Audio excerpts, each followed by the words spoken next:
29 জুলাই রোজ মঙ্গলবার বিকেলে রাউজানের সাত্তারঘাট এলাকায় বিএনপির দুই গ্রুপের সংঘর্ষে প্রায় ৩০ জন আহত হয়েছেন গুলিবিদ্ধসহ। জানা যায়, বিএনপির চেয়ারপারসনের উপদেষ্টা গোলাম আকবর খন্দকার রাউজানে যাচ্ছিলেন বিএনপির প্রয়াত এক নেতার কবর জিয়ারতে। এই সময় রাস্তায় শোডাউন দিচ্ছিলেন ভাইস চেয়ারম্যান গিয়াস কাদের চৌধুরী।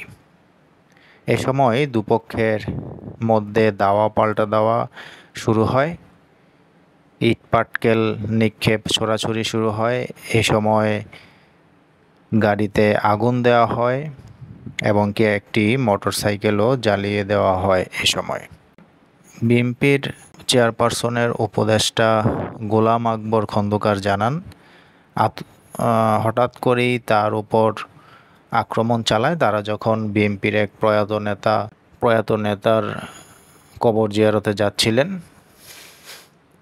তিনি বলেন যে তার উপর এই সন্ত্রাসী হামলাটি চালিয়েছে ভাইস চেয়ারম্যান গিয়াস কাদের চৌধুরী এর সন্ত্রাসী বাহিনীরা। এতে তার পক্ষের প্রায় 20 থেকে 30 জন গুরুতর আহত হয়েছেন, তিনি নিজেও আহত হয়েছেন।